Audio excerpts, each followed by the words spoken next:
সর্বোচ্চ ফোরাম থেকে আপনাদেরকে মিনি স্টেডিয়াম বললেন। জাতীয় দল বিএনপি কাতার সাধারণ সম্পাদক ছিলাম, কিন্তু ফ্যাসিস্ট সরকার আমার উপর আইসিটি মামলা দিয়েছিল। দেশে আসার সেই সুযোগ ছিল না। আমাকে না পেয়ে আমার দুইটা ভাইকে বিভিন্ন সময় মানবিক মামলা দিয়ে তাদেরকে গ্রেপ্তার করে জেলে দিতে হয়েছিল। আমার পরিবারকে নির্যাতন করা হয়েছিল, যেটা মিডিয়া আমরা প্রকাশ করি নাই।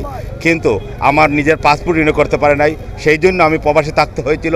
যেদিন ফেসিবাদের পতন হয়েছিল, এর পরবর্তীতেই মামলার মাধ্যমে আইনি আশ্রয় নিয়েই আমি আইন থেকে উচ্চ আদালত থেকে জামিন নিয়েই আমি বড়লেখা জুড়ি জনগণের পাশে দাঁড়িয়েছি।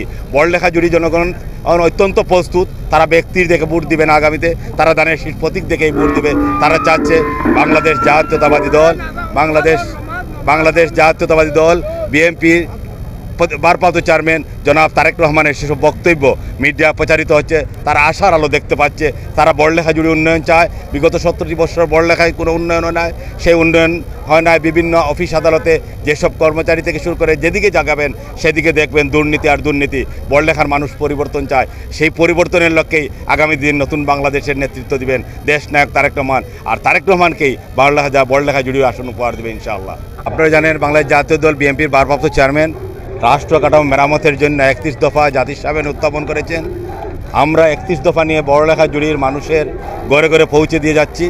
বাংলাদেশ জাতীয় দল বিএনপির প্রতীক দানের শীষ আগামী নির্বাচনে বিজয় করার জন্য। দানের শীষ বাংলাদেশে গণতন্ত্র, স্বাধীনতা, সার্বভৌমত্ব রক্ষার প্রতীক, বাংলাদেশে উন্নয়নের প্রতীক। আগামী তারেক রহমানের 31 দফা বাস্তবায়ন করতেই হলে তাহলে আমাদেরকে দানের শীষে প্রতীকে বিজয়ী হতে হবে।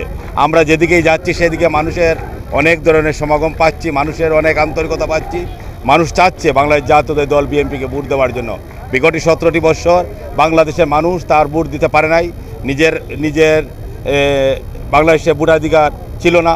তাই তারা আজ এইবার অনেক উৎসাহ উদ্দীপনার মাধ্যমে তারা ভোট দিতে যাবে এবং তাদের মনের প্রার্থীকে নির্বাচিত করবে ইনশাআল্লাহ। আজকে বড়লেখায় আমি এই বড়লেখা বিএনপির প্রতিষ্ঠাকালীন সাধারণ সম্পাদক এবং এই বিএনপিকে আমি প্রতিষ্ঠা করেছি, ছাত্রদলকে প্রতিষ্ঠা করেছি। শরীফুল হক সাজু আমার হাতের গোড়া কর্মী এবং তার অধিকার হলো মনোনয়ন চাওয়া। আর আমাদের অধিকার হলো তারেক রহমানকে বলা যে তাকে মনোনয়ন দেওয়া।